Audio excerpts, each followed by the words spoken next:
We are live. All right, good evening, everyone. Here we go, 5:02. Calling to order the closed session for the Hermosa Beach School Board for May 10th, 2023. Dinah, could you please take the roll? Board Member Barrow, Present. Board Member Cluth, Present. Board Member Bove LaMonica, Vice President Clerk Cole, Present. President Gardner. Present. 4 present, 1 absent. Thank you, Dinah. We will now have oral communications from the audience to the board. Seeing nobody in the room, do we have anybody on the virtual? No one is online. Okay, perfect. Then we will close public comment and we'll adjourn to closed session. Thank you.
All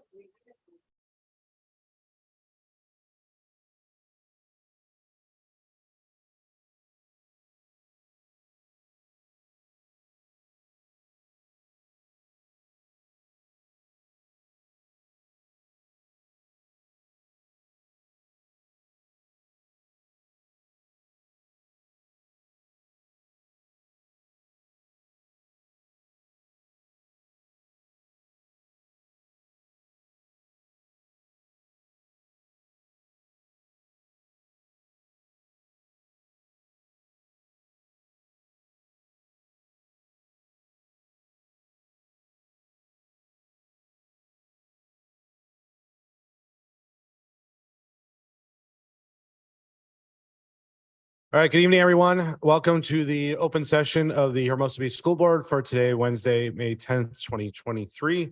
There's one thing to report out of closed session. At 6 p.m., the board reconvened in an open session, announced that discussion occurred and the following action was taken. In closed session, the board directed legal counsel to initiate or intervene in a legal action, social media litigation by a 4-0 majority vote. The action, the defendants, and the other particulars shall, once formally commenced, be disclosed to any person upon inquiry, unless to do so would jeopardize the district's ability to effectuate service of process on one or more unserved parties, or that to do so would jeopardize the district's ability to conclude existing settlement negotiations to its advantage. The members voted as follows: Board Member Barrow, aye. Board Member Cluth, aye. Board Member Bove LaMonica, absent. Vice President Clerk Cole, aye. And President Gardner, aye. So with that, we will call to order the open session, and Dinah, will you please take the roll? Board Member Barrow, Present. Board Member Cluth, Present. Board Member Bove LaMonica, Vice President Clerk Cole, Present.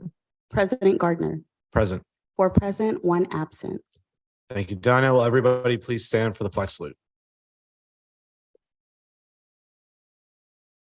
I pledge allegiance to the flag of the United States of America and to the republic for which it stands, one nation, under God, indivisible, with liberty and justice for all. All right, thank you, everyone. We will now move on to approval of tonight's agenda. Do we have a motion to approve the agenda? So moved. Thank you, Jen. Thank you, Quinn, for the second. All in favor?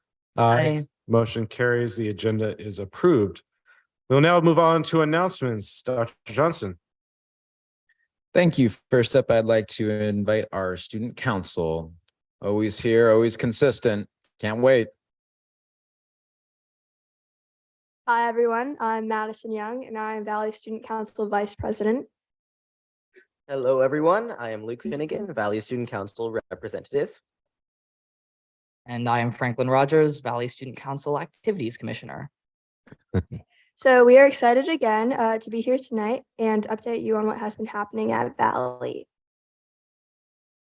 In elective and core classes, students are working actively on some fun projects. So in math in the real world, students have been working on how to budget. Students are working with individual salaries to make decisions about how their future financial choices will affect them, and while checking their investments in their stocks that they put money in. Not real money, just online money.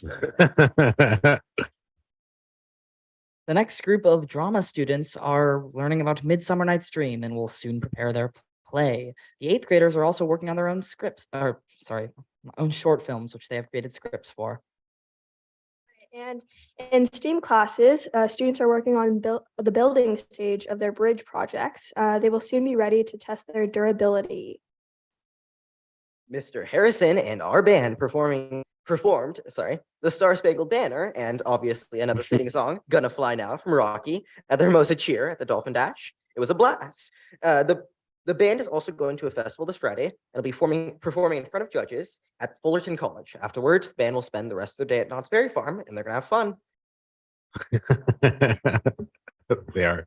In art classes, students are working on their eye project, which focuses on observational drawing and colored pencil techniques. Can't wait to see the results. And in Miss Ripley's classes, yearbook students are collecting pictures and finalizing the yearbook. Digital photography students have started a project on macro photography, which observes subjects from an extremely close perspective, and art students are learning about the theme of culture and identity and have created plaster art casts and painted drawn images to reflect the theme as tattoos. The final pieces came out great. Valley art students have been planning an empty bowl event and an art show, which will be taking place tomorrow on May 11th in Valley's MPR. All proceeds, I'm sorry, of the fundraiser will be going to the Los Angeles Regional Food Bank. So I hope you guys can come. Eighth graders are starting their third grade book projects. Third graders fill out a form about themselves. Yay. And yep, that's amazing. Third graders form out a fill. Oh my God. Fill out a form about themselves, which is then sent to the eighth graders to make books about. It's such a fun tradition, and I can't wait to see what yeah. God, I can't speak today. I can't wait to see the results. You're good, Franklin.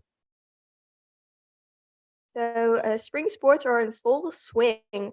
There will be another home game tomorrow against Paris Middle School, and the volleyball and softball games start at 3:30 p.m. We hope you can make it and cheer on our athletes. Valley's last games will be held next week on Tuesday against MEMS. Go Dolphins!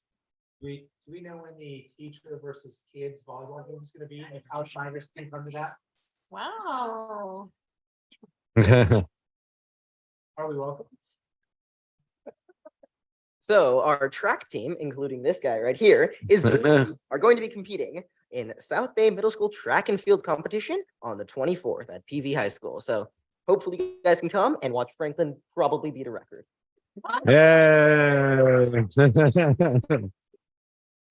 Thank you for allowing our student council to share what is happening at Valley. Now, normally this says we look forward to sharing more information with you next month, but it still says that actually. I'm pretty sure this is the last one we'll be attending. So, is it? Oh my God, I'm such an idiot. See you next month. It's wishful thinking. Yeah. Wow. Thank you, Valley Student Council. It's always just amazing.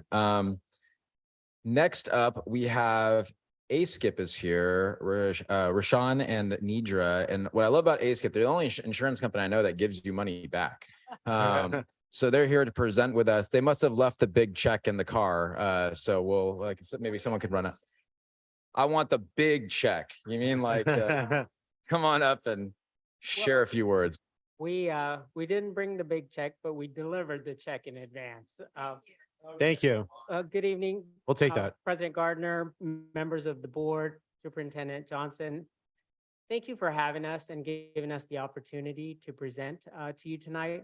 My name is Rashawn Correa. I'm the Executive Director of Property and Liability. And with me is Nidra Kumaradas, Executive Director of Workers' Comp. And we're with A-Skip, and we are delighted to present to you a workers' comp rebate in the amount of $52,105. And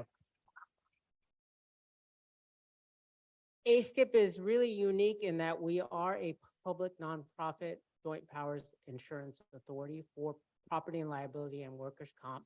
You've been a member of ours since 2006. We really value the partnership we share with you, and excited to announce that things of this nature, the rebates, the flat rates we've been able to afford even through the COVID times and economic changes is because of districts like you that really partner, they value maintaining safe learning environments. So we want to thank you for your dedication and your commitment to that.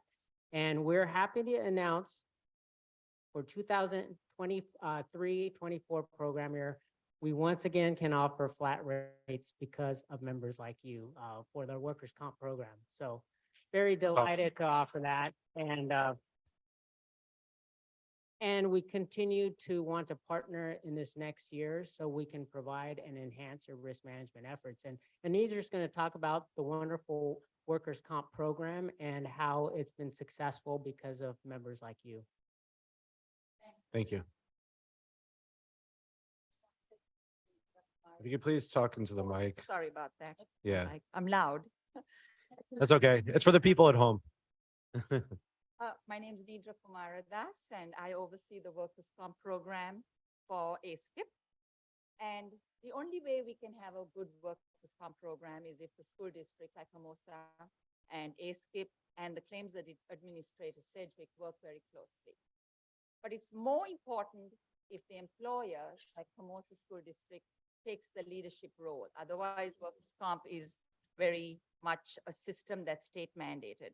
So it just gives me, I'm honored and privileged that there's one person at Hermosa Beach that I work very closely with that has done an excellent job, at least from me. And as you can see, the rebates and keeping your rates flat is Paula Montalvo. And it just, so we asked for the opportunity here not to talk about ASKIP really, to talk about Paula. So you must be wondering, what has Paula done? So I'm going to share it with everybody. Paula, her role is business manager, but she's also taken the leadership role to manage the workers' comp claims, which are your employees who are injured on the job. And what let me give you a few examples, is in June of 2022, she went to all your sites and made sure that all the sites had good security assessments were done through ASKIP. She also visits all sites and makes sure that your employees are working in a safe environment. So if there's any ergonomic issues, as you all know, after COVID, there's an increase in ergonomic. Paula calls ASKIP immediately and says, we need an assessment to avoid a claim. And she's done this on multiple times. She's also made sure that ASKIP comes and trains your leadership to understand the workers' comp system, do a proper investigation so you can fix all your problems and make sure your employees get treatment immediately. She also actually oversees what ASKIP does and what the claims administrator does to close your claims to make sure that your employees get proper care. She's gone and visited your clinics in February of 2023, and she continues. I was just at the office a week or two ago asking to make sure that your programs. So these are just some examples. That's why the workers' comp rates are flat, and that's why we can present you with this rebate so you can use it for your students. Thank you. Thanks, Paula. Thank you.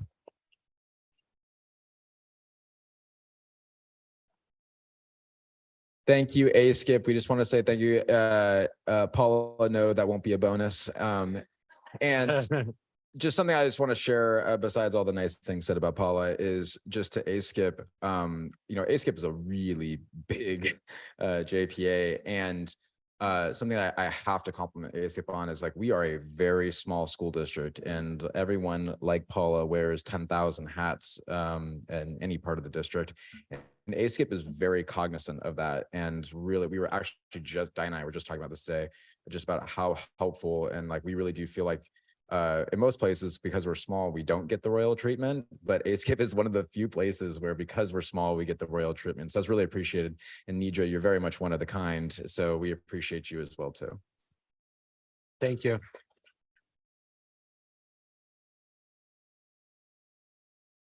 All right. Next up, I have Principal Rosalind Robinson, who's going to present about the Vista and View Library. Forgive me.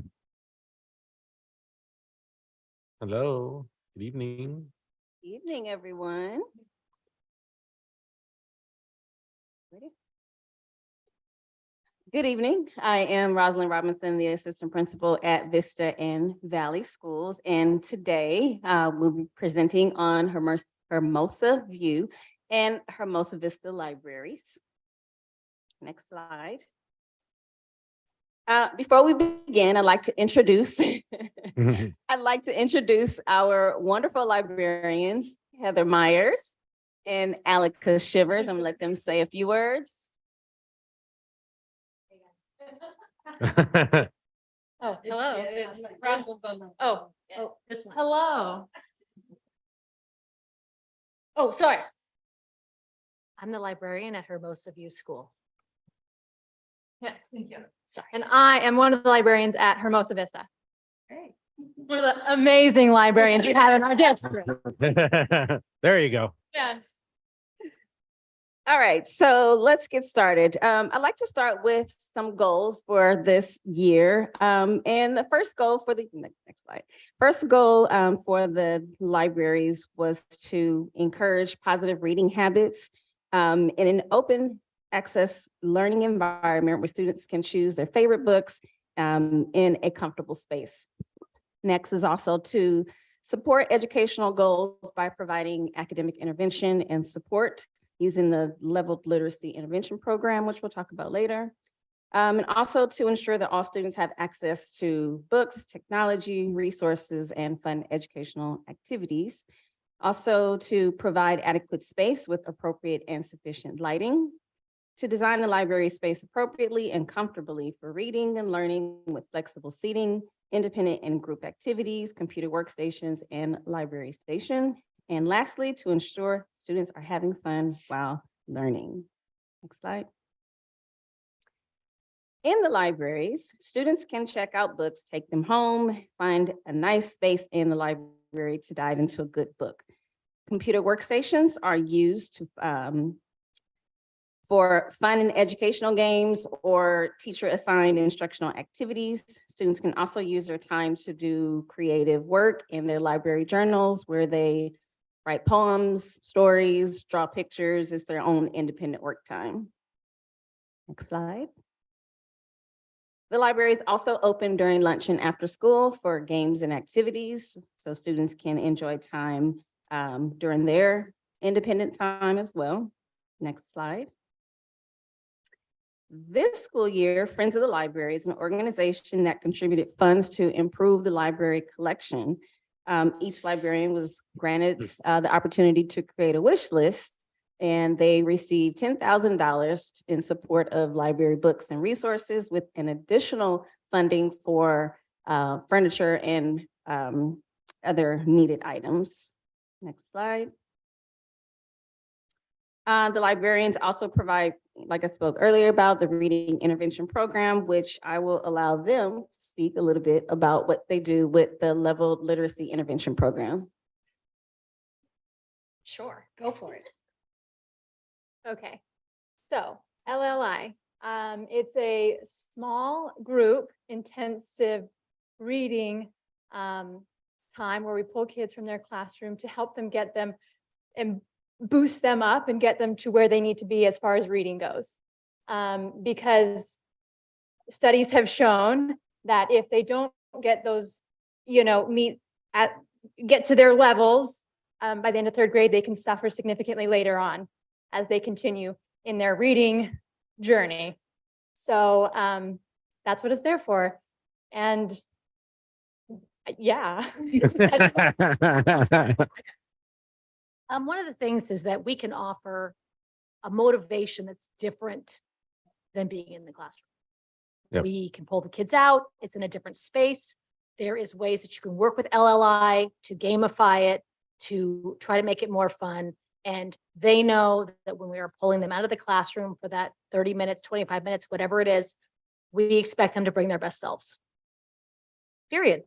And the nice thing is that they know that when they see us, they know exactly what it's going to be. We're going to do the reading. We're going to talk about the support materials, likely do some sort of, for me anyway, I like to gamify it a little bit because they are younger and they know what it's going to be. It's consistency. And so that's what it is.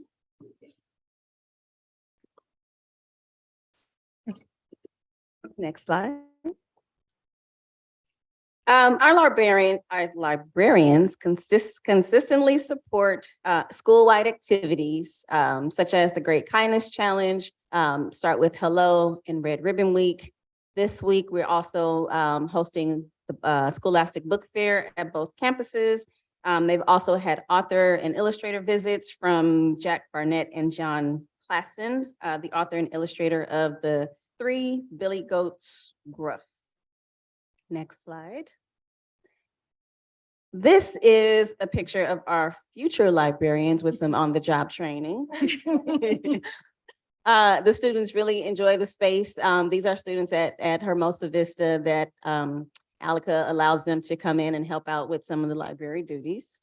And the last slide, as you can see, these are more pictures of our View and Vista students enjoying their time in the library.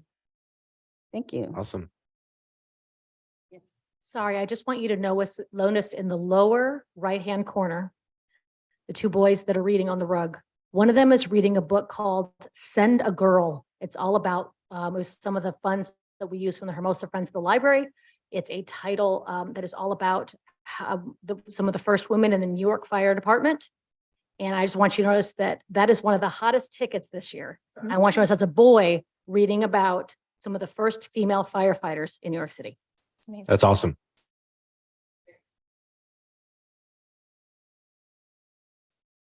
All right, thank you, everyone. Are there any questions for our library friends? Neither of you all are at Valley though. No. Okay.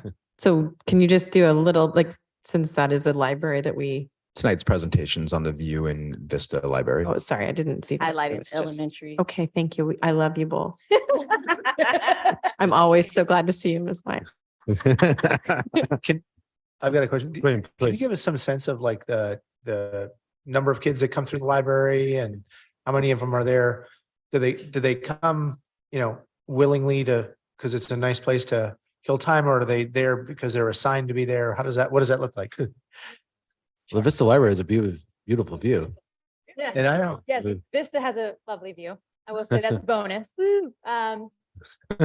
So the children do have assigned time to come into the library where I read to them, read the book, and then I give them the opportunity to check out books. And then they also have that time to write in their library journals and have that creative space. However, they do have the freedom at lunch and after school to come in, and that's their choice to come in and use that space. It's Yeah, is that popular? it's pretty booming some days. Yeah, it's good. Teachers are now giving out a certain number of tickets because so many people wanted to go to the libraries, That's so awesome. like, today we have these 10 from this class, so. Yes, it's the same thing. We see the kids and we see the classes individually, and I'm the same at lunch and after school.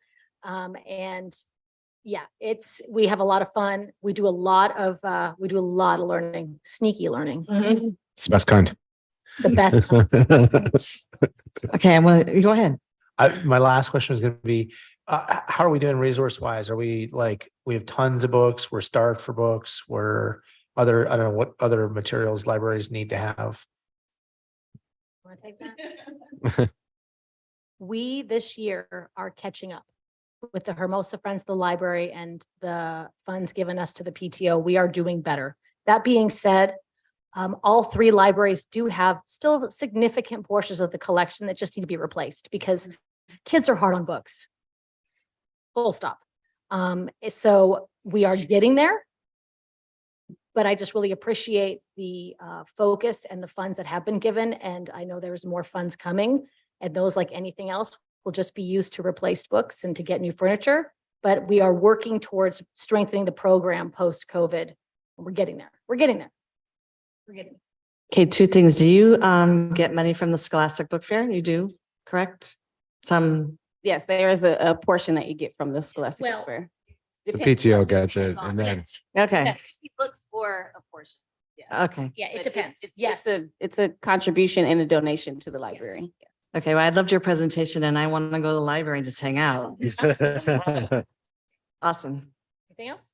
Thank you. Thank you. Thank you. thank you for coming. Thank you. Okay, we will next have oral communications from the audience to the board. I am seeing no one in the room for oral communications. Do we have anybody on the virtual phone or Zoom? No virtual comments. All right, and we are going to close public comment and move on to superintendent update. Dr. Johnson. Thank you, Doug. First off, a big shout out to the PTO and the kids and the volunteers for the Dolphin Dash. It was amazing. Hillary and I got our run on for sure. I dusted her for the record. And then I also got crushed by a bunch of second graders. So Lots of fun, good day. It's a lot of hard work. It's great because it's not just like I said, it's not your fun run. It really is like a special event where like they run at the pier. It's a community event. I wish my fun run was as cool when I was a kid.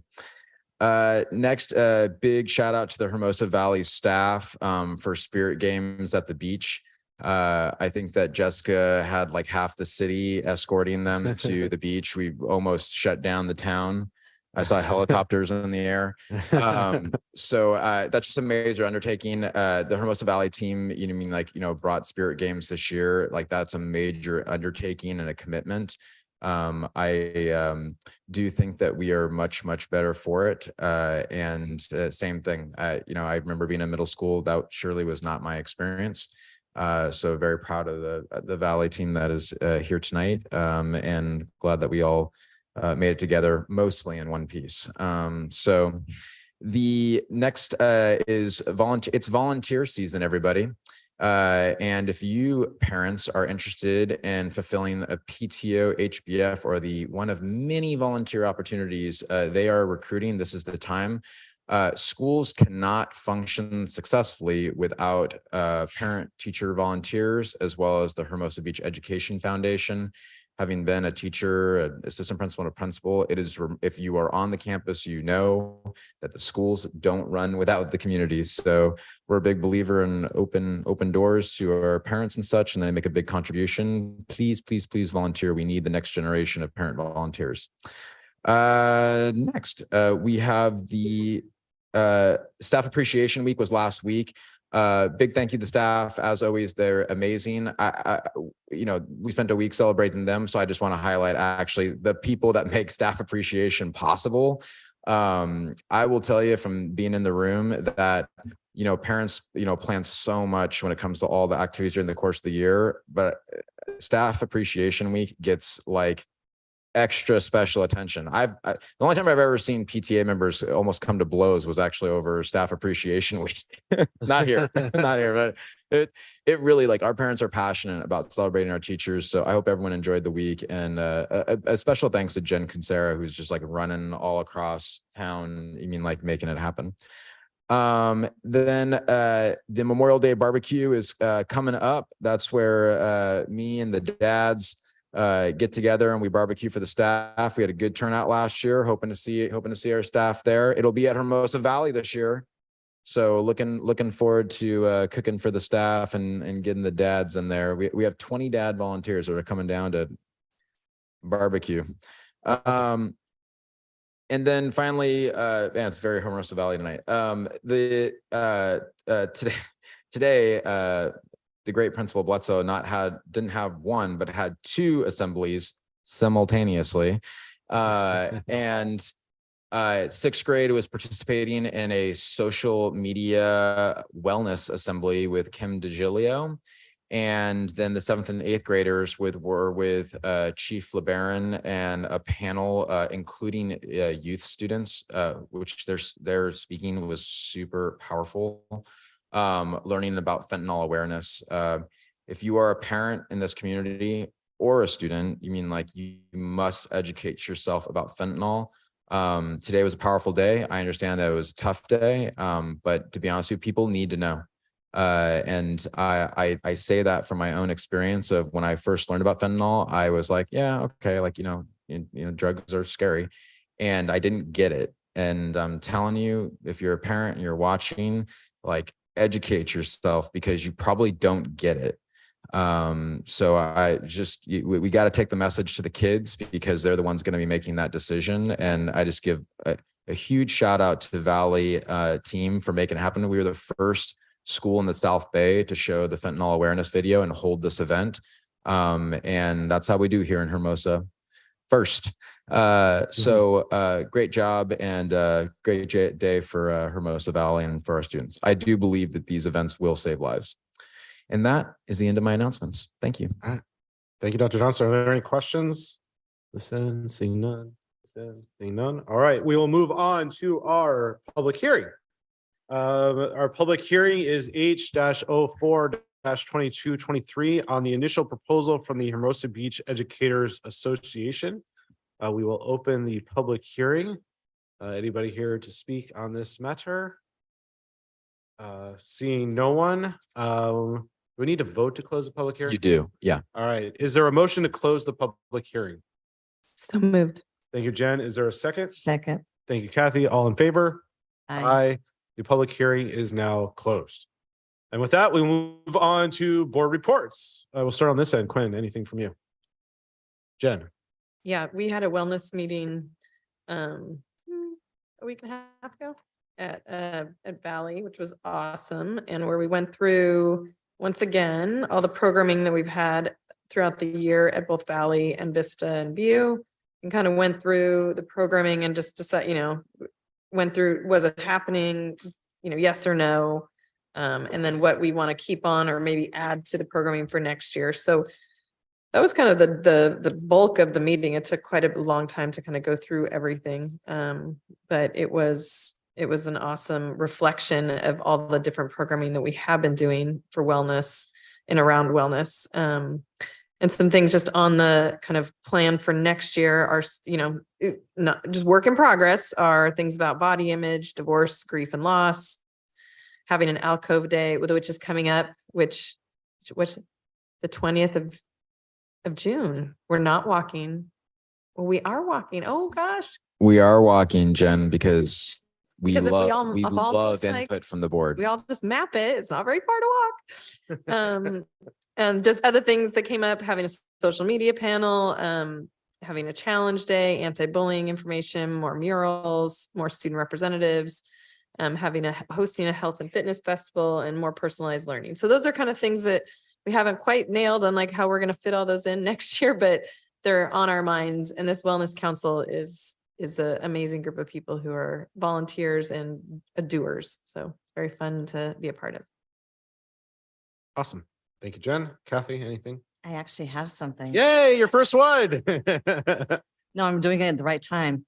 So, and some of it's going to be a little bit repetitive from Jason's, but I was at the HB, PTO and Ed Foundation meetings. And so I got some information from them that they wanted me to share. Please. So they had their biggest fundraiser. The HVPTO had their biggest fundraiser, the Dolphin Dash, and they raised $87,000. And they want to say thank you to all who sponsored, donated, and dashed.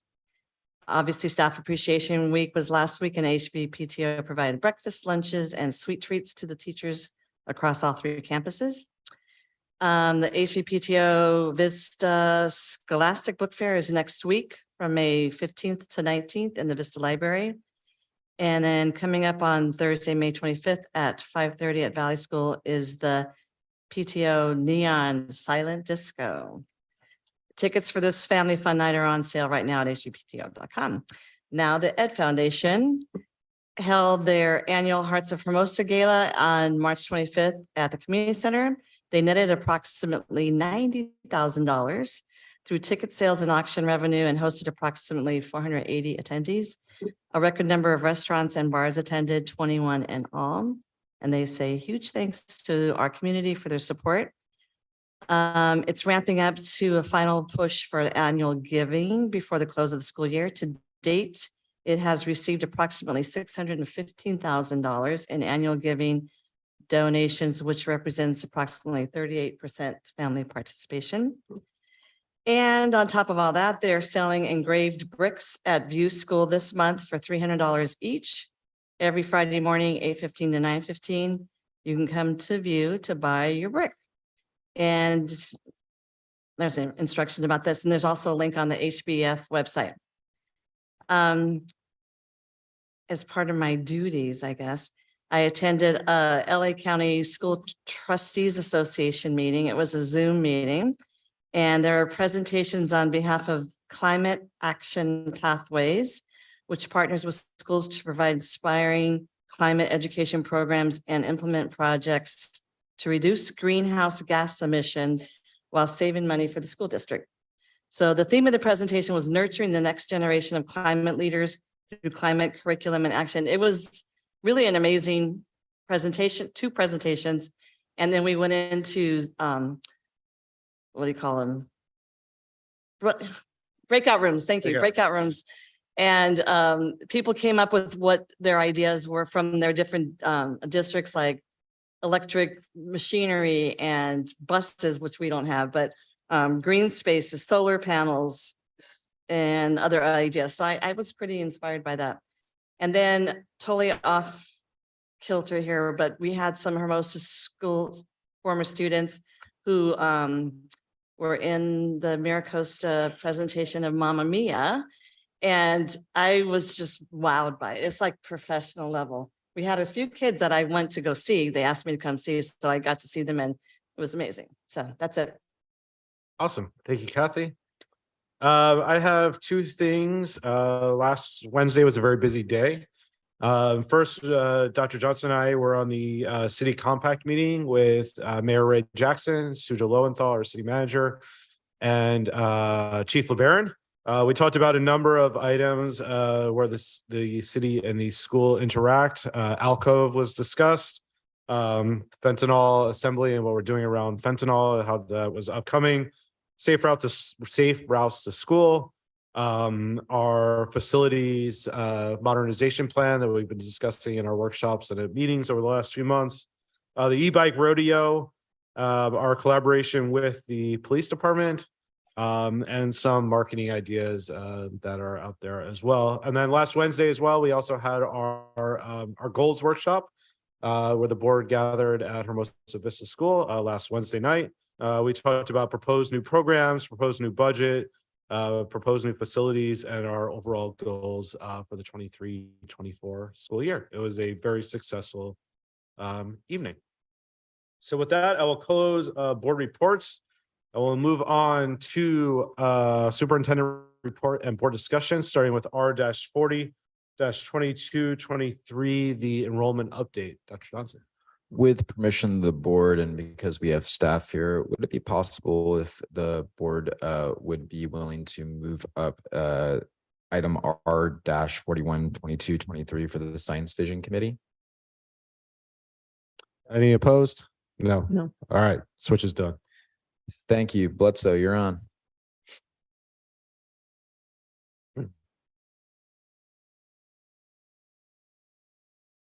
Good evening, board. Thank you so much for having us this evening. I'm Jessica Bledsoe, principal at Hermosa Valley School. And I'm Hannah Loth. I teach 7th grade science at Valley, and I've been there for about 5 years now. Okay. So tonight we're going to walk you through a very, I would say, robust process that took place this school year, and in partnership with some of our fantastic parents, students, and staff members. We have 2 science teachers also here. So this is Gina Shen, 8th grade science, and Adam Underwood, 6th grade science. So thank you for coming. We're happy you're here. Yes. Hannah drew the short straw and is here with me.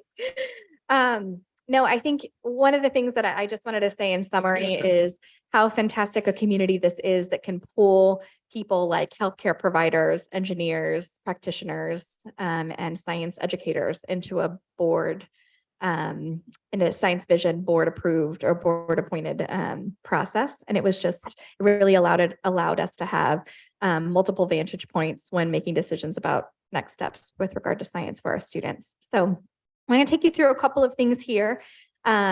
This planning process was part implemented this year and then also to create a plan for 23-24.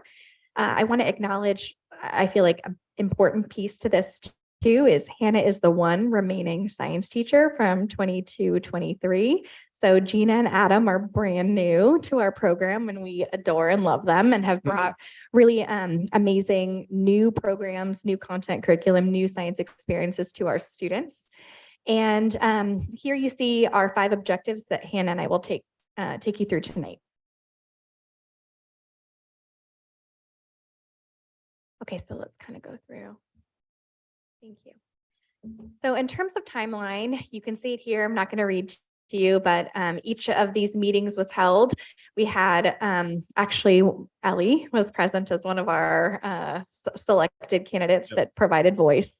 But I think having, like I said earlier, a stakeholder input in each of these to, number one, govern directives regarding each of these initiatives and missions, and then also to make recommendations with regard to the goals of how we're actually do it. Taking it from theory to application is something that I feel like takes a lot of finesse in a community that prioritizes science.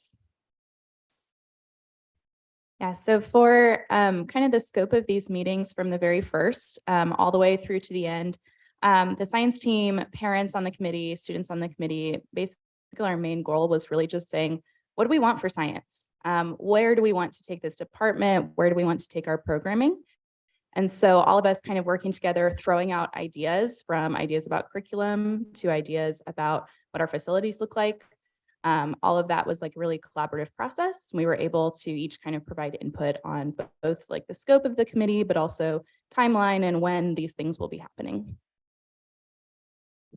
And I think what's important when we start talking about committee direction, it's having an authentic conversation of where we are currently. So being real with one another of where are we beginning? What do our scores look like? What does student buy-in? What does engagement and enrichment feel like in science classes? And then what do we want it to be?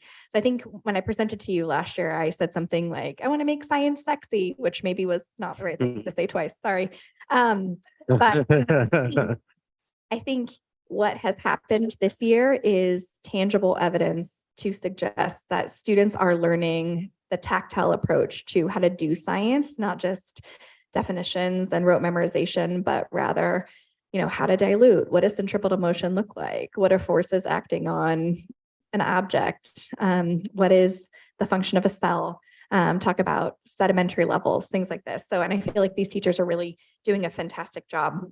I want to say that parents on the committee provided a significant insight into direction, especially giving us an industry vantage point of like, what do we want kids to know in industry? And what do we care about those soft skills, not necessarily like how to get an A on unit 6 test, but what do we care that they can do in the world?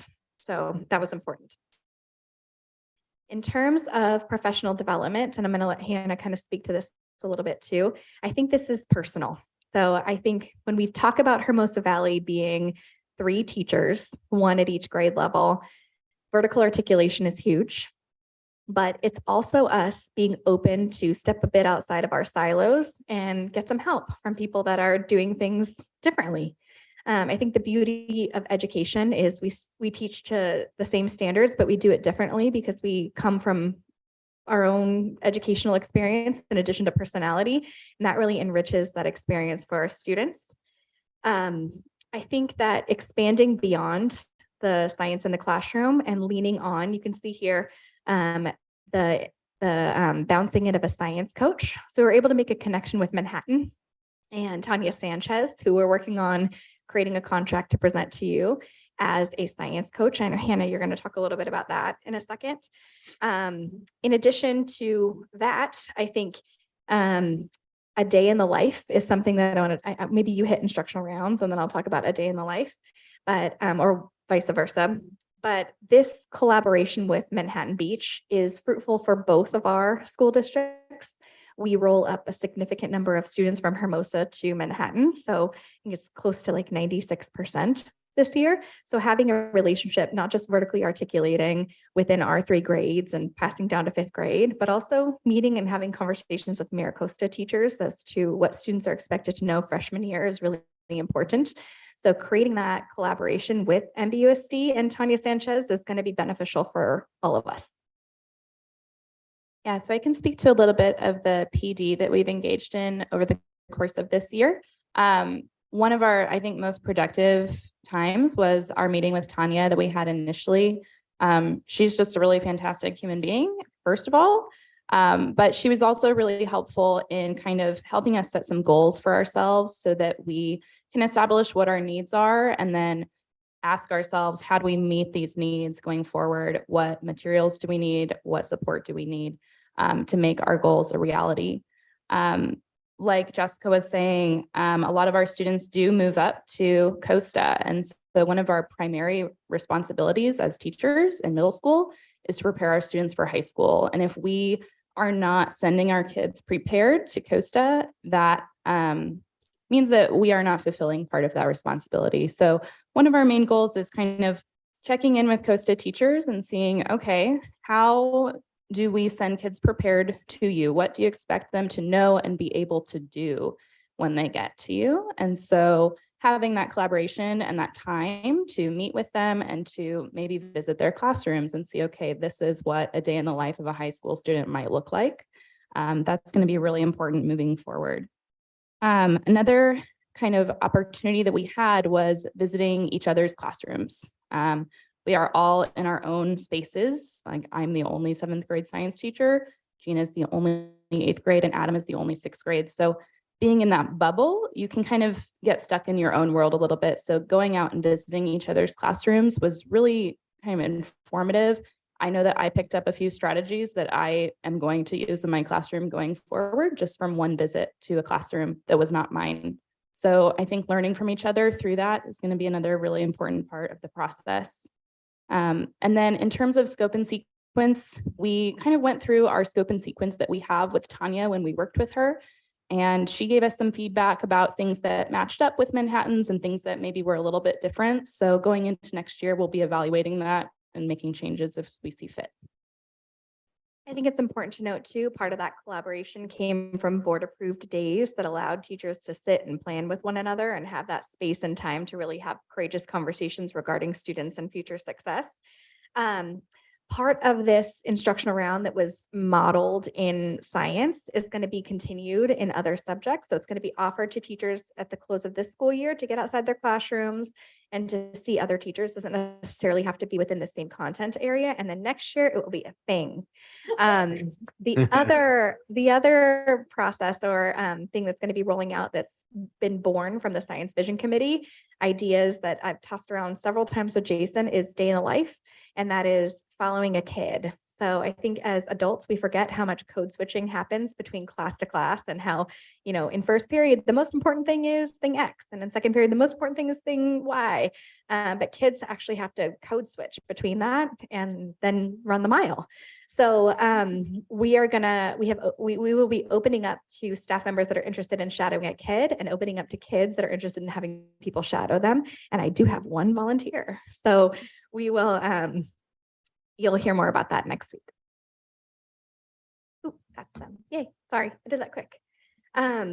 Curriculum. So I think an important takeaway with regard to curriculum is that identified needs were born from the Science Vision Committee. So what do we want? What do we know that kids need to know? What do we care about? What does that engagement piece look like? And that was really a great conversation that was established in Science Vision Committee, really allowed us to centralize and bring it all together, get it down on paper so that we could have a governed process with regard to next steps. I think it's also important to note that with inclusion being a major mission of 23-24, looking at this from a special education lens with regard to access and equity and to adoption. So we're looking at a textbook adoption, but ensuring that modification is part of that process and that special ed has an opportunity to weigh in on where we go in the area of science is pivotal. Like it's something that is absolutely necessary. Yeah, so some of our goals that we discussed in terms of looking at curriculums for next year, we'll be starting a pilot process. We really want to make sure that we have an NGSS aligned curriculum. NGSS has been around for a long time, but unfortunately in the early days of NGSS, curriculum options were scarce and not ideal. So we're hoping that at this point, taking another look 5 years down the road, there'll be more options out there that are suitable to the needs of students. We do recognize that with curriculum, any curriculum is not going to meet the needs of all students as like a package. Curriculum is meant to be modified by teachers. It's meant for teachers to use as a resource and for students to have as a resource.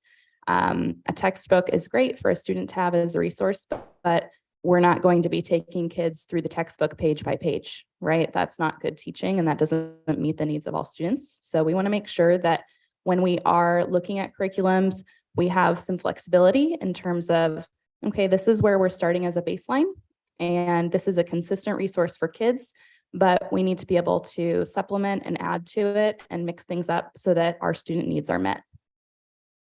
And I think one of the cool things about a partnership with Manhattan is they are currently undergoing curriculum adoption this year. So they have a bit of a finger on the pulse of looking at what textbooks are out there and how we can be most successful with our selection.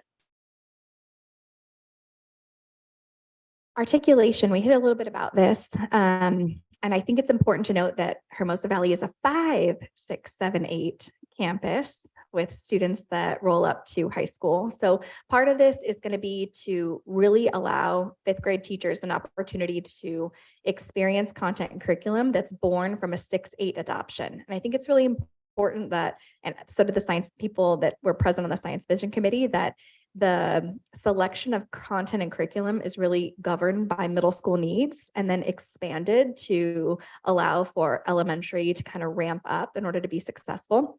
They will be entering Mr. Underwood's 6th grade class come 6th grade year. So they got to know stuff. That's the truth. And I think allowing students to experience rigor in elementary will really help our programming at the middle school level while setting the stage in a 6-8 curriculum adoption.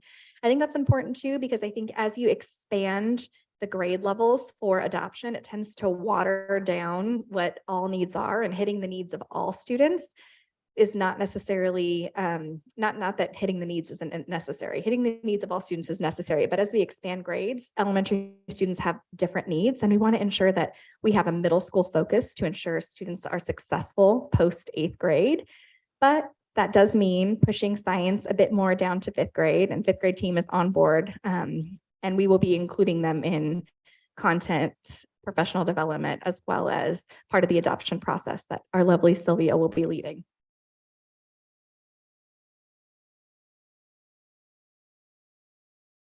So I think one thing to note through all of this, through our partnerships, through goal setting, collaboration, and even redesign, one of our primary goals for students is engagement in science. That's kind of a through line throughout this whole entire process, is how do we get students engaged? We know that when students are engaged, they are more successful, not just in science, but in also their other subjects. Strength in science leads into other subjects like math, into English with informational text. All of those things kind of combine. And so when we have students that are interested and psyched about science, we really see performance grow in all areas. And I think that also is an ownership piece. So I think science has really taken the lead on owning other topics that lead to success in the area. Gina Shin, what is your first unit you teach?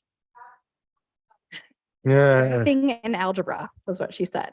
So that means having a really strong math program supports a really strong science program. Having a really strong science program supports a really strong math program. And so that we're not continuously reteaching concepts, supporting it from multiple lenses is really important. In a discussion that Hannah and I had when preparing for this, she also said informational text, which yes, having students be able to read through informational text and pull out important details and apply that to a graph is a skill that many students struggle with. So doing that well in science lends itself to success in ELA as well. All right, my favorite part, how to spend money in the classroom. Hi, Paula. So I think one of the things that we talk about when we talk about great science education, it's, do the facilities support the content and curriculum that we want to explore? Do students have a space to stand and learn and move and be mobile and use water? Do we have TVs where we have multiple modalities that are going at one time, allows teachers the flexibility to move their human bodies away from their desk and get in and connect with their students? So I think Dr. Johnson did a great job in our Science Vision Committee of bringing in M&O, of bringing in our tech department to say, what are our needs? What's happening? What's not happening? And where do we need to go from here? So I think a really solid 23-24 plan regarding facilities that could potentially mean walls coming down. I'm not making any promises, which would be great for Mr. Underwood, could really help students to get the most out of their science instruction and have an opportunity to use that tactile space and working sinks in a great way. I would just like to say we've already seen some results from part of this process. I have a brand new giant TV in my classroom. The probably the biggest TV I've ever seen in my life, maybe besides this one. But it's been great to see such quick results, and we're using them on a daily basis. We really appreciate your support and your funding of our programs. Huge shout out to Erin as well, who turned that around really quickly, and then is also looking at technology that supports teachers being mobile, allowing students to learn seamlessly and have the transitions shortened. So thank you, Erin, for that. Partnerships, which we can't exist without. So these are just some of the corporate and community partners that we're looking at exploring more for next year. I think farming students out to industry or getting industry to come and speak with us is an organic way to use the amazing resources the South Bay has to offer. Additionally, Ms. Hoagland, our 5th grade teacher, is hosting our science fair, first science fair. So we will invite you to our science fair coming in June. We're having a career day, May 16th. That just so happens to be the social studies impact training, which just so happens to be open house. Throwing it all on one day seems to be the theme. But it will have a focus on STEAM careers. And I have to say, again, kudos to this fantastic community for really showing up with, we need you. Are you interested in this? Some people have responded, my work is classified, I'll be boring. But others are just showing up in droves for our kids, just to get them excited and excited about future careers. And that is our presentation, science vision. Yeah. Awesome. Thank you. Questions on this end, Kathy? I don't really have any questions, except that I'm really excited and that you had the Science Vision Committee that we're relying on the experts there. So I'm excited to see what you guys have going, and congratulations. Jen? Well, I'm just so proud of you all. So thank you. Thank you for doing the work you're doing. I know we've been like pushing it on our end. I know you guys have been pushing it on your end, and we just are super grateful that you're just like all in. You're here tonight talking to, like that you're taking the time to go and look at each other's classrooms. It's like, it's a huge deal. So we know it's been a long time in coming, and we are so happy to see it. I can't tell you how, I'm like, oh my God, it's happening. This is so exciting. So anything you just let us know, please keep asking for what you want. Hear that? Quinn? So welcome to our two new science teachers. We're really excited to have you here. I'll echo what they said. Thank you, Ms. Loth. I think you're wonderful. My daughter even had you when you were moonlighting as a 5th grade teacher. And we're big fans. Question from a non-professional educator, so I apologize in advance if it's a bit dumb. I'm comparing in my head math to English and trying to figure out where science might compare. Whereas I think of math as a subject where, if you don't learn arithmetic, you're going to really struggle at algebra. And if you don't learn algebra 1, you're going to die in algebra 2. Like, they're really tight content linkages. Whereas if you miss The Outsiders, you can still read Romeo and Juliet. Like, it's not quite, obviously you develop skills, you develop knowledge, but like, where is science? And this is relevant, at least in my head, it came to my mind during the curriculum part of the conversation. Like, when you're choosing curriculum, how important is, I guess, is the details of the articulation, because there's continuity of content, versus this is really about teaching a love of science and engagement in science, which may be more English than math. I don't know if that's a good analogy. Is that okay? So I think one of the cool things about Hermosa Science is, instead of being subject specific, where we go like biochem, physics, we're integrated. So we have students have an opportunity to learn on a cyclical manner while increasing rigor. So the first time you hear it, you're like, oh, okay, I hear it at this level. And the second time you hear it in a more rigorous way. And the third time you hear it, so it's like think, learn, show, right? And so I think teachers do a really good job here in particular about that cyclical nature of these standards. And I think some schools, when NGSS first rolled out, you got to choose, do you want to be an integrated school or do you want to be subject specific school? So some schools went subject specific, and the challenge can be, if you really missed out on that 6th grade content, then you don't see it till freshman year. So that may not be exactly transferable depending on the order they're seeing the classes. But the cool thing about integrated is we're on a cyclical learning cycle. But students increasing rigor, or the increasing rigor of each class, could put you at a disadvantage if you're not starting younger. So part of the reason to include elementary in curriculum adoption or in this professional development is so that students can ramp up, maybe not necessarily like what are the parts of the cell or what's the function of a ribosome, but more like, how do I do this particular thing? So with programs that we have right now adopted, like mystery science, it's exciting for students, but I would say a little young for students in 5th grade. So when they get to Mr. Underwood's class, it's kind of like science instruction. And that's what we want. Like, we want what Mr. Underwood is doing. We want then him to toss to Miss Loth, increase that cyclical nature of rigor, to pass to Miss Shin, who's going to like really get them ready for high school. But if we don't start that process till 6th grade, we could potentially be operating at a deficit, or it could be really hard to catch students up by the time they end 6th grade. Thank you. And it by the sounds of it, there's maybe a debate in the professional community about which approach is best, or is it settled? I feel like it's a mixed bag. I think Tanya talked to you guys about Manhattan was.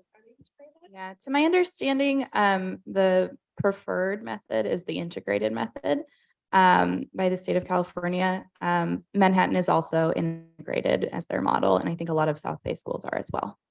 Okay. So there was a consortium when we started looking at content mapping, and actually Adam came with a huge plethora of information that he helped to develop. I don't mean to speak for you, I know you're in the room, but he helped to develop his scope and sequence based on state standards and divided it by middle school grade level. So he brought that to our team, and then we kind of truncated it based on our calendar. That was a huge starting point for this year, just like bringing in that incredible experience into our team, and then allowing us to adapt it based on our calendar was like really jumped us a couple of years that would have taken to do that work with, say, like a professional development team. But I agree. And I think the cool thing about partnering with Manhattan being integrated is they just looked at content and curriculum as from an integrated lens, and we're doing it the same way. So we're not kind of separating there. Great. Thank you. Any other questions? Yeah, thank you guys. Thank you for all the hard work of the committee, particularly including the students. I think that was a really important key piece. Ellie would always come home very excited about what they discussed in the committee that day, and we're very excited to see what comes next and where things go from here. It's it's everybody, second what everybody else said. It's, you can see the growth and the potential and what this is going to be. We can't wait for it to all be implemented. Great. So And I think thank you. huge shout out to this triad science team, because I feel like very fast they became a family with summer planning days. What are you doing tomorrow? And I remember the first time I met with Adam, I was like, so what's your plan for this? And he was like, I don't know, let me check in with the girls. And I was like, they're already, really kind of woven into the fabric of Hermosa. And I just feel so lucky to work alongside them. So thank you for your continued support. Thank you for your budget. And we look forward to updating you next year. Great job. Sounds good. Thank you. Thank you. All right. So that was R-41-2223, the Science Vision Committee. Now we are going to go back to R-40-2223, the enrollment update. Thank you, board. This is the second update on enrollment. So as far as progress goes, we're in great shape, making excellent progress. Currently, we have enrolled 1285. Our projection is 1309, so we are within striking distance. That's 35 students ahead of schedule from the enrollment mark at the same time last year in the May board meeting. And just to make note that we are the 23-24 draft budget, the board had an opportunity to see a preliminary at the goals workshop, and the budget workshop is reflective of that 1309 projection. The May budget revise is still pending. Can't wait for that thing to come out. All right, so this is our current enrollment as we stand today. We did see some contraction from the start of the year, and as of today, we are at 1270 students. We use Decision Insight, which is a company owned by Power School that provides projections, and there are a lot of different factors that go into that, including the TK expansion. Locally, we put a heck of a lot of effort into our enrollment.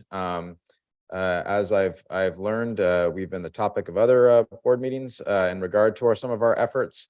And I just want to give a big shout out to all our partners. I was just actually having a conversation with Sand and Surf Soccer today, who have been great partners as far as promoting our schools with the students that participate in Sand and Surf. This was the conservative projection, and there you see a breakdown of the grade level numbers and the staff necessary, which would be 0 going into next year. And there you see the moderate projection. Just to explain, a conservative projection is what you should base your fiscal on. The moderate projection is what you should base your facilities needs on.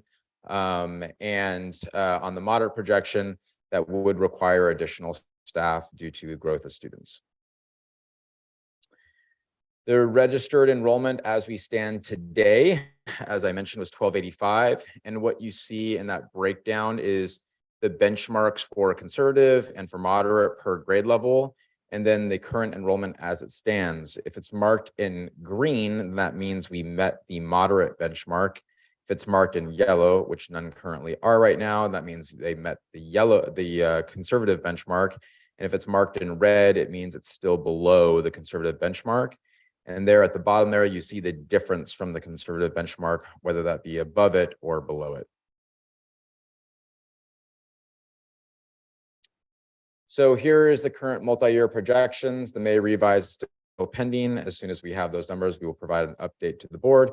We are still looking at multi-year surpluses with a growth in the reserve.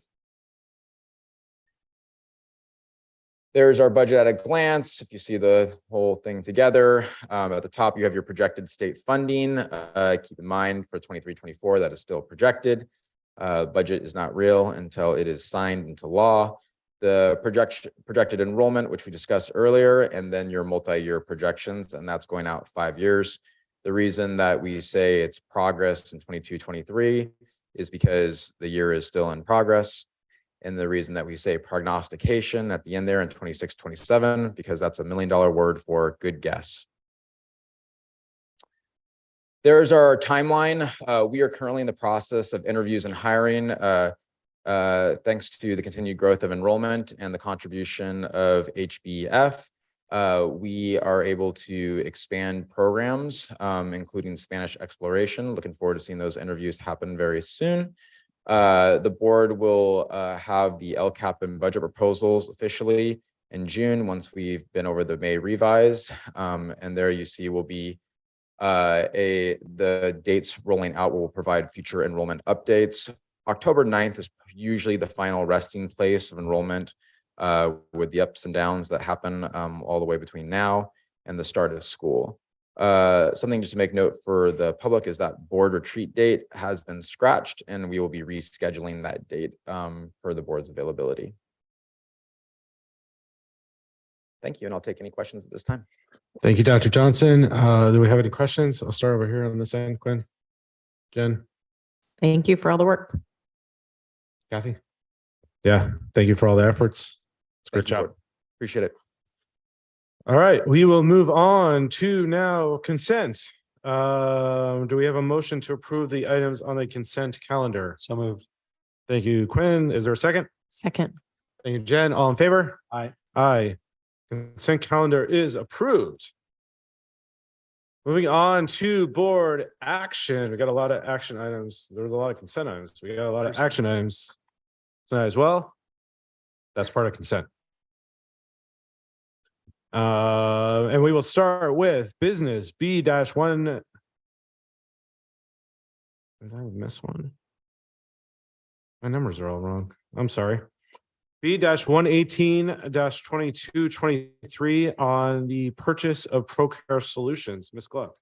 It's recommended the board approve the purchase of ProCare software. It's the child management software that we'll need for our preschool to collect funds, as well as applications for families to do the registration.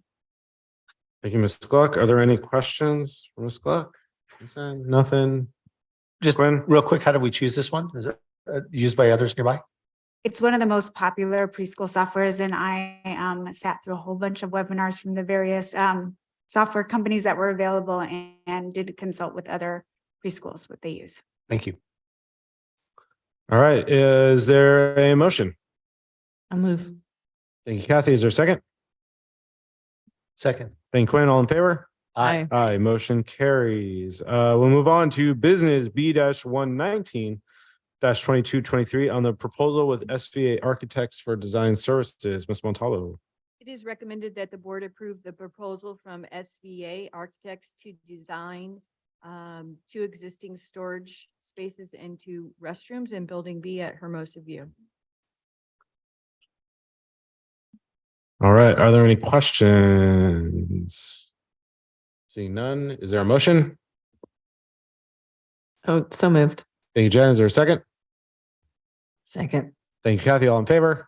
Aye. Aye, motion carries and is approved. Moving on to business B-120-2223, the proposal with Rely on Mom's electrical services for the Golden Gate ramp conversion. Ms. Montalvo. Thank you. It is recommended that the board approve the proposal from Rome's or Rely on Mom's Electrical Services for the Golden Gate ramp conversion. On Golden Gate, we'll take the ramp out and put stairs in, so it's a more safe entrance for the students and families. Awesome. I think that will be a huge improvement. Are there any questions? I have kind of a dumb one. Where is this? Golden Gate. Come over to my house. Visit Show you. Quinn's house. Yeah, he's It's- his neighbor. It's at Hermosa View School and it's on Golden Avenue, which sits behind the field. Okay, And it's the back entrance to the school. thank you. That's a good question. Is it still gonna get painted gold? It will still be painted gold. I'm sure that's a win. All right, are there any more questions? All right, is there a motion? So moved. Thank you, Quinn. Is there a second? Second. Thank you, Jen. All in favor? Aye. Motion carries. Moving on to B-121-2223 business on the proposal with Rely on Mom's Electrical Services for the Hermosa View School electrical repairs. Ms. Montalvo. It is recommended that the board approve the proposal from Rely on Mom's Electrical for miscellaneous electrical rooms in the 400 and 500 building. This is maintenance work that needs to be done. All right, sounds good. Is there any questions? All right, is there a motion? So moved. Thank you, Quinn. Is there a second? Second. Thank you, Jen. All in favor? Aye. Motion carries. Moving on to more business. Business B-122-2223 on the resolution number 11:2223 on the CalShape grant to provide energy efficient plumbing fixtures and appliances. Very exciting. Ms. Montalvo. So this is the second item that we're bringing before the board for the CalShape grant. The first one was the application process. This is the grant has actually been awarded to the district. We've been awarded 320,000. So they're requiring another resolution acknowledging that amount. We'll take it. Cash a check. Any questions besides that? So moved. Thank you, Second. Jen. Thank you, Quinn. All in favor? Aye. Aye. Motion carries. Great job, Paula. Yes, excellent work. Cash it. All right, moving on. Business as B-123-2223 on the proposal with Modern Air for maintenance and inspection at Valley Campus.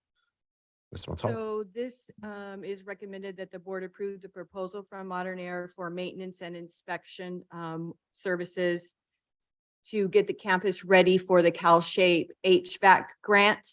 This is a piece of that puzzle that we need to have in place to apply for that grant.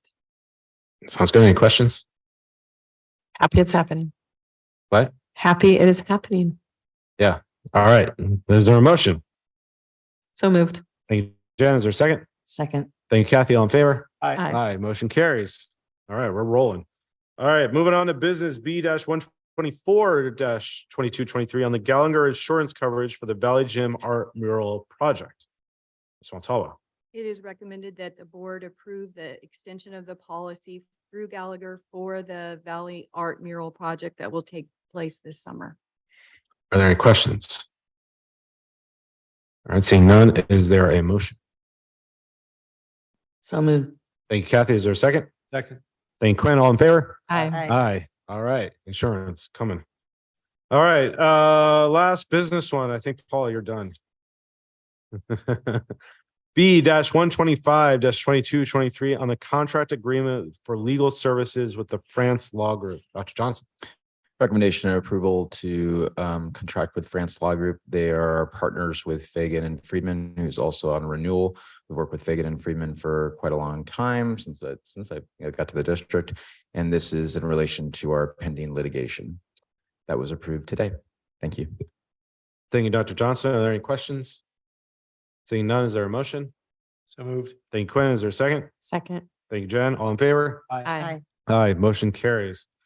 All right, now it's my turn. Personnel P-39-2223 on the amendment to the superintendent employee contract. It's my honor to bring this in front of the board.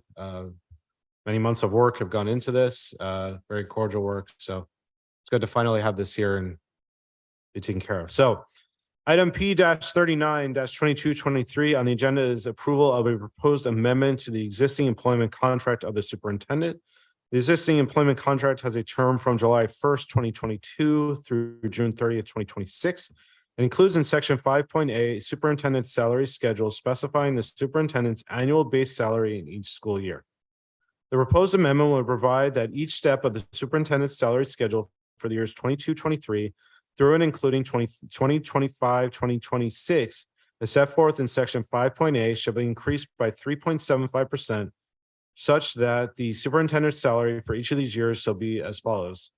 2022-2023, step 3, $207,179. 2023-2024, which is step 4, $214,431.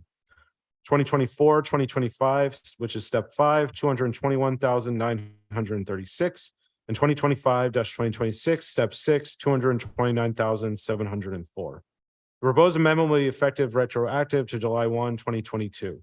All the terms and conditions as stated in the existing employment contract, including provision for health and welfare benefits and one-time off-schedule salary bonus for 22-23 will remain in effect without change. Are there any questions on the superintendent contract amendment? All right, is there a motion? So moved. Second. Very dramatic. Thank you, Jen. Thank you, Quinn. All in favor? Aye. Aye. Jason, cash check. Thank you, board. Good job. Good job, Jason. Yeah, very good job. All right, last one. We are setting a record. You called it, man. Setting a record. 7:18 right now on the last one. We move on to personnel P-40-2223 on the initial proposal from the Hermosa Beach Educators Association. Dr. Johnson. HBA has a long history of working well with the Hermosa Beach City School District. In my 3 years being here, I attest that they are the best union partner I've ever personally experienced. We've navigated some very difficult times with each other. So kudos to the Hermosa Beach Education leadership, as well as the CTA, who represents our Sunshine proposal that we've received in May. Thank you for that. Again, we look forward to negotiating this summer. Thank you, Dr. Johnson. Are there any questions? Seeing none, is there a motion? So moved. Thank you, Jen. Is there a second? Second. Thank you, Kathy. All in favor? Aye. Aye. Motion carries. All right, board member roundtable. We'll start on this end. Quinn. Nothing. Jen. I did want to mention a couple things. One is, I just wanted to tell the staff and Ms. Bledsoe, we went on a valley walk through the other day, and I just walked away blown away by like how awesome every class we walked into, they don't stop to talk to us. They just keep going and doing their thing. So I know they know we're coming, but it's not like they're putting on a show.